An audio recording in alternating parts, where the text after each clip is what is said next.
Alright guys? Everyone okay? Yeah. Cool. It's really cool to be with you. As I said on the interview, I come from a place called Lurgan.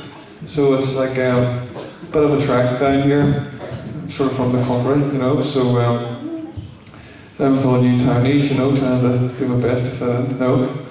Anyway, it's great to be here. Thanks for having me. And I know you've been having a great week, and it's really happening here. Good vibe about this place, and it's cool to be with you and hopefully share something that hopefully will make a wee bit of sense to you. And hopefully, what I say, God can take that and speak to your own heart about it. But we were looking at this theme this week, and it's called Real Life, Real God. What does it really mean to live? Now, I know some of you are really young, and some of you are a wee bit older, but somewhere in life you've got to ask yourself this question: what does it really mean to live? I think it's a brilliant theme, this real life, a real God, real life, and a real relationship with Him. It's an interesting thing because, see, the world we live in, right? It's a world that I think is craving reality.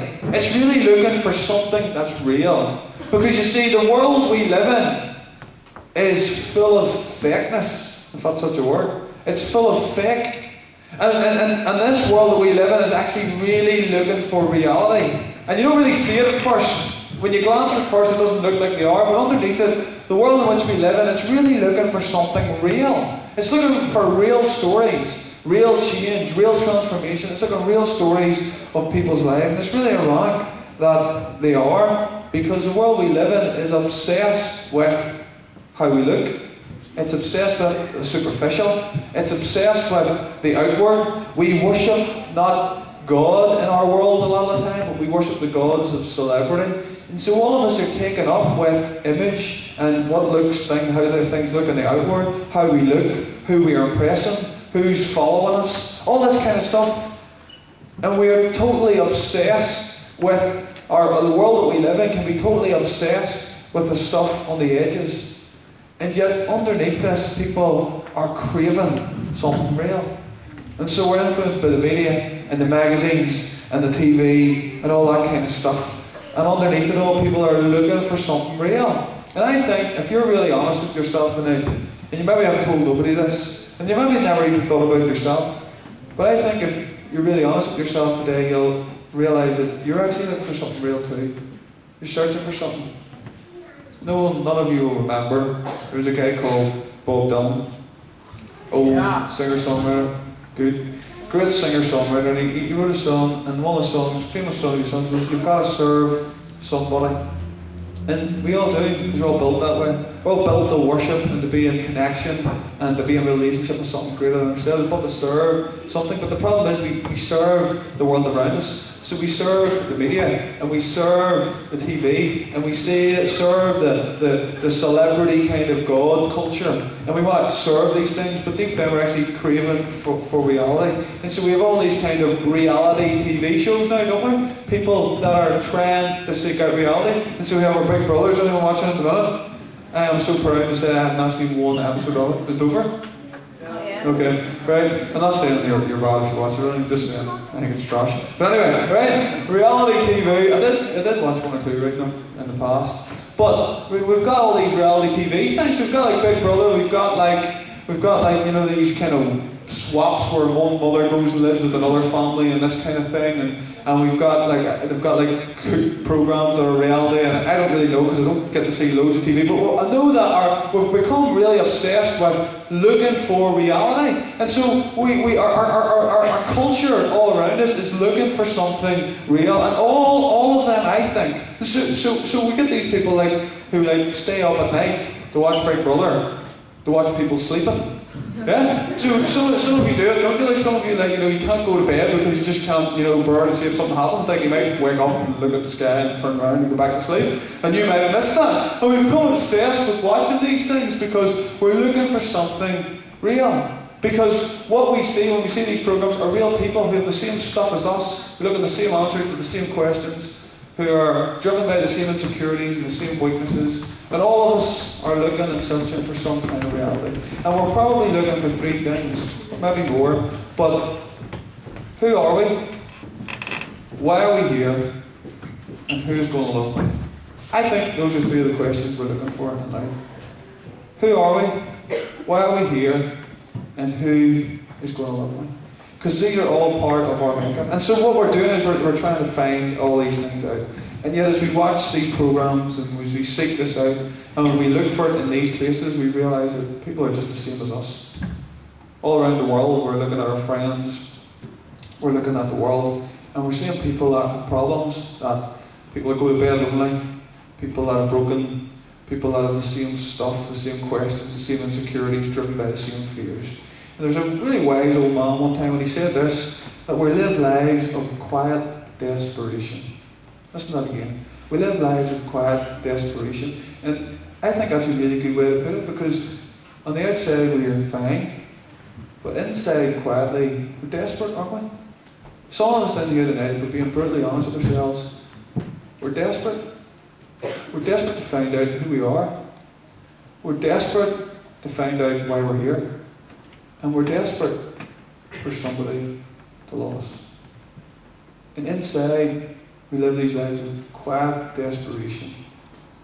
You know, we come in here tonight and it's great and it's brilliant and the vibe's cool and pumped and we feel great. But the reality is, some of us are going home tonight and getting into bed and putting our head in the pillow, and there's still stuff that we're struggling with, there's still stuff that we're dealing with. There's stuff in home that's not great, stuff in family that's not brilliant. Stuff, we've all got our stuff. And it's difficult and it's hard. And we're looking at something real that will actually not just be like a little bit of escapism. So we'll not just watch the TV to take our minds off it. Not that there's anything wrong with the TV. I'm just saying, sometimes you do these things and sometimes it's just a little bit of a stopgap to stop us thinking about the stuff that really inside is hurting us and tearing us apart, or we're searching for. And so we're living these lives of quiet desperation where we are looking for something real that is going to touch these parts of us and help us through the parts of our lives that are difficult. And we can't find it in all the things we're looking for. You see, the word television, I don't know if you knew this, I just found this out recently. The word television, right, means literally vision, the vision part obviously, and the telly part, far off, right? It means a far off vision, or a vision that is removed. And so what you see on the TV we think is real, but actually it's a vision that's far off. And that's kind of representative of the whole culture that we look at. We're looking at something that we think is real, but it's actually second-hand. It's not real for us. And so we are living our lives sometimes through other things. We're one step. When we watch the TV, we're actually one step removed from reality. And so when we watch documentaries about other people's lives, we watch soap operas about imaginary communities. I'm not trying to say these things are wrong in themselves. I'm just trying to say it's not reality. You know, we can watch soap operas, we can watch Friends and think it's great and have fun, but it's not reality. We can watch these box sets and I watched 24, I know I'm way behind, like, you know, all that kind of stuff. And I enjoyed, I got into Prison Break, I thought it was real cool, stuff like that, and watch it. These are all great, but they're not reality. We're one step removed from reality, and we live, sometimes what happens is we live second-hand lives through the lives of what we're watching on TV and the media. And we've got to be aware about this, because what I want to ask you tonight, what about your life? What about your life? What about your life tonight? What about what's going on in your life? What is real for your life? What were you born for? What was God thinking when He put you together? And we've got to get a grasp, and I'm really challenging you tonight. I'm not going to be too long as a speaker tonight. And I just want you to really think about what I'm saying, and think about maybe what God's saying to you through it. I want you to think, what is reality for you? And is God? And sometimes, to be honest, the church hasn't been brilliant at helping us to understand reality. And I love the church. I love God's church. Sometimes I struggle with it, but I love it because they're God's people, right? It's not the buildings, it's the people. But sometimes the church hasn't been great at showing us reality, because we think if we just say the right things and do the right things and put our suit on a Sunday and come to church, then sort of covered all the bases. That's not reality. That's just religion. And God's looking to have something that's actually real. Reality is going to touch and transform your life. And we have to activate faith in that and say, God, I believe you're who you say you are, or else you're not. I think God likes them kind of conversations. You know, instead of just like, kind of like, you know, just beating around the bush a wee bit with God. You know, sometimes I read the Psalms, you know, like I was reading Psalm 22, right, and it's the most schizophrenic psalm in the Bible. It's this psalmist, and it's actually some of the words of that psalm are the ones that Jesus prays when he's on the cross. And it's like this.